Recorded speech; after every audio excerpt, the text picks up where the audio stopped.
Shalom ibu-ibu sekalian, apa kabar? Kiranya tetap di dalam cinta kasih dan pemeliharaan daripada Tuhan kita Yesus Kristus. Malam hari ini dalam Komisi Wanita, kita akan bersama-sama merenungkan sebuah tema membagikan berkat. Terambil dari Lukas 18 ayat 18-27, demikian firman Tuhan. Ada seorang pemimpin bertanya kepada Yesus, katanya, "Guru yang baik, apa yang harus aku perbuat untuk memperoleh hidup yang kekal?" Jawab Yesus, "Mengapa kau katakan aku baik? Tak seorang pun yang baik selain daripada Allah saja. Engkau tentu mengetahui segala perintah Allah. Jangan berzina, jangan membunuh, jangan mencuri, jangan mengucapkan saksi dusta, hormatilah ayahmu dan ibumu."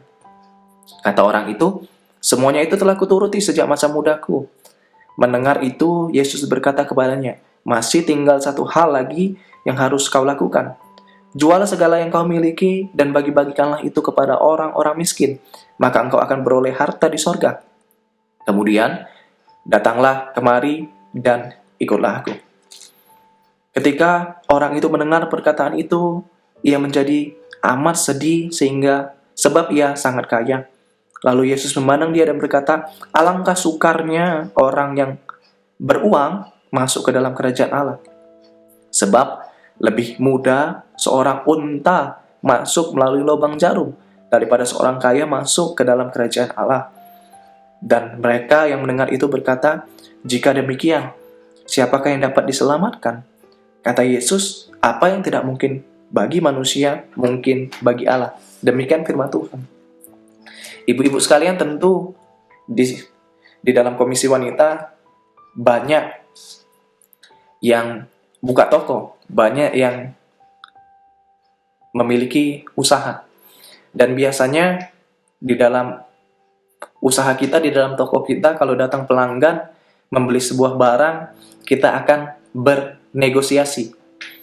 Mana tawar-menawar, mana harga yang baik, mana harga di tengah-tengah agar barang dapat kejual, agar barang dapat dibeli oleh orang yang telah menunjuk daripada barang itu.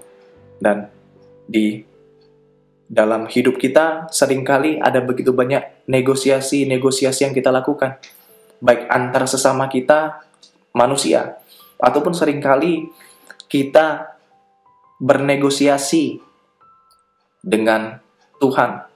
Mungkin seringkali kita menjadi orang-orang yang bernegosiasi di dalam doa-doa kita.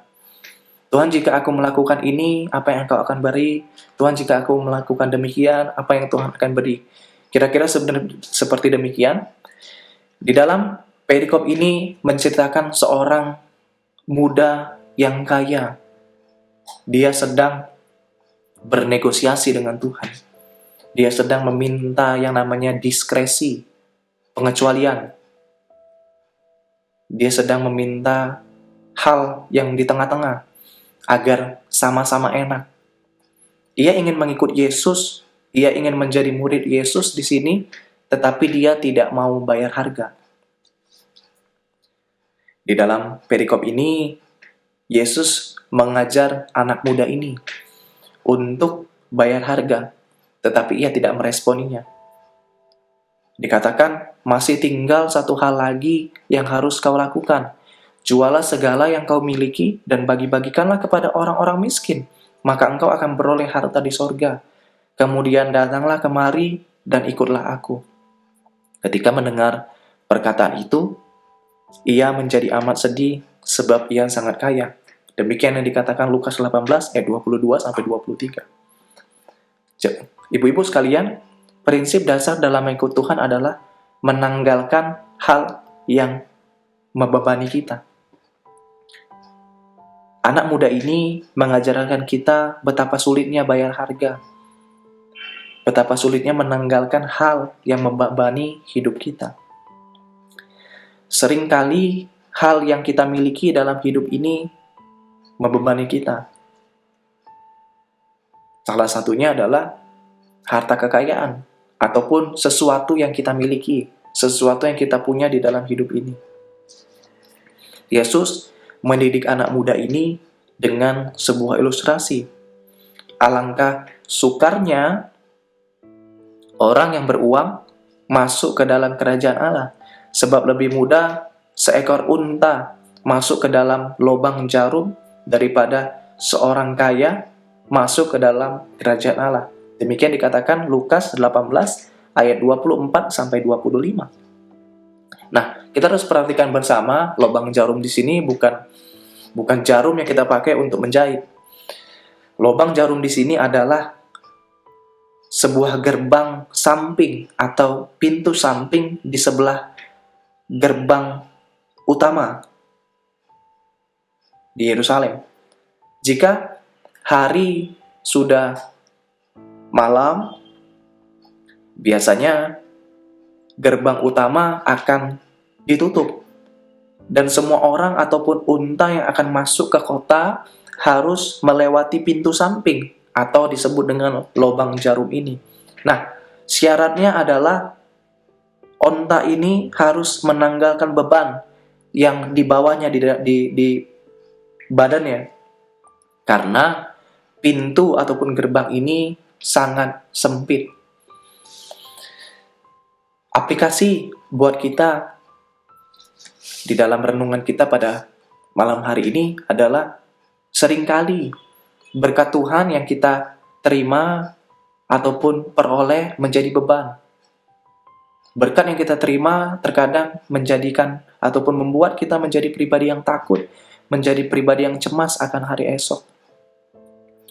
Mengapa Yesus menyuruh anak muda ini untuk menjual hartanya? Yesus ingin melihat sebenarnya apakah ia bergantung sepenuhnya kepada Tuhan, ataukah ia hanya bergantung kepada harta, kepada berkat yang diberikan oleh Allah ataupun yang dimiliki oleh dirinya.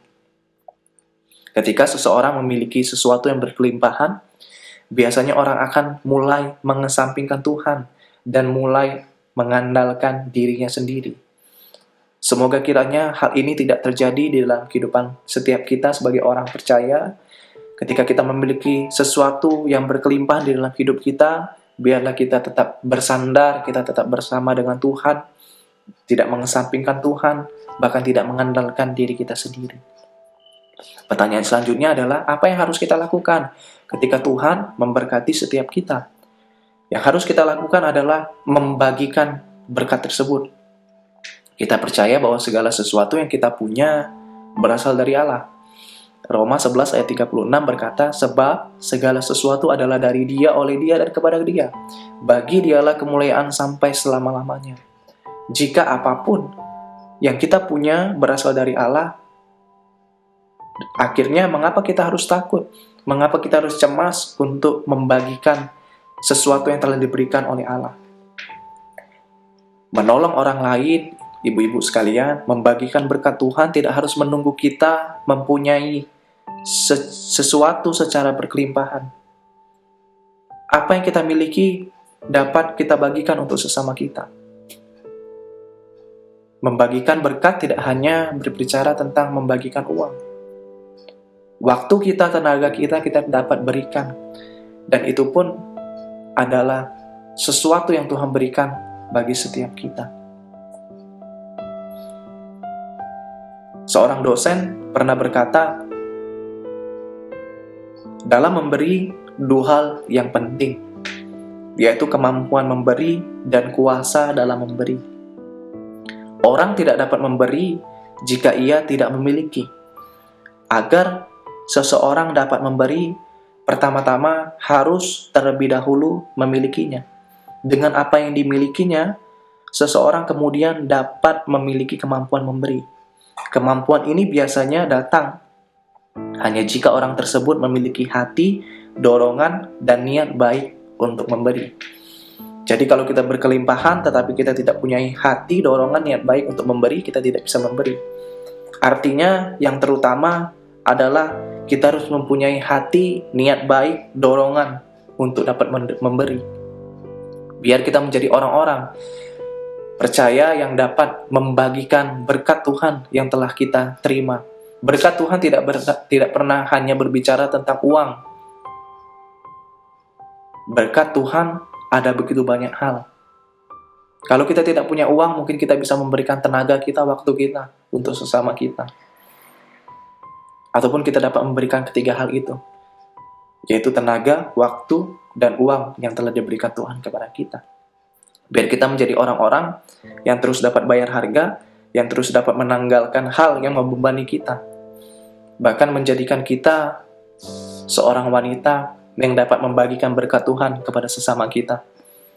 Biar Tuhan dimuliakan di dalam hidup kita, biar berkat Tuhan terus mengalir di dalam hidup kita, dan kita terus mengalirkannya kepada sesama kita, kepada keluarga kita. Kiranya firman Tuhan pada malam hari ini memberkati setiap kita. Mari kita bersatu di dalam doa.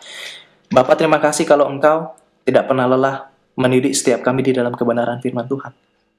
Tuhan, seringkali di dalam hidup ini ada begitu banyak hal yang membebani kami. Salah satunya mungkin adalah berkat Tuhan. Seringkali kami merasa dibebani dengan berkat Tuhan. Kami menjadi orang-orang yang tidak dapat membagikan berkat Tuhan. Kami menjadi orang-orang yang cemas. Padahal kami percaya bahwa segala sesuatu datangnya dari Allah, berasal dari Allah, dan diberikan oleh Allah. Ketika Tuhan memberkati kami, ajar setiap kami, Bapa, untuk dapat membagikan berkat tersebut. Tenaga kami, waktu kami, berkat yang Tuhan berikan ini, ajar kami untuk memiliki hati, untuk memiliki niat baik, untuk memberi. Bahkan ajar kami bukan hanya untuk memberi hidup kami kepada sesama kami, tetapi ajar setiap kami dapat memberikan hidup kami untuk kemuliaan bagi nama Tuhan. Terima kasih untuk firman-Mu. Hamba-Mu terus berdoa untuk setiap ibu-ibu yang sedang bergumul, apapun pergumulan mereka, di dalam usaha pekerjaan, di dalam keluarga, di dalam iman mereka, mungkin mereka bergumul, di dalam kesehatan mereka, mungkin mereka bergumul. Tuhan, kuasa daripada sorga, kuasa daripada tangan Kristus Yesus, biar dapat menopang, menyembuhkan, memulihkan, mencurahkan berkat bagi mereka yang sedang bergumul. Biar damai daripada Tuhan, pemeliharaan daripada Tuhan, anugerah daripada Tuhan, terus nyata di dalam hidup ibu-ibu sekalian. Terima kasih Bapa untuk kebaikan-Mu. Di dalam nama Kristus Yesus, kami berdoa, kami memohon, dan kami mengucapkan syukur kami. Amin. Tuhan memberkati setiap kita sekalian. Kiranya firman, kiranya doa dapat menguatkan setiap kita. Amin.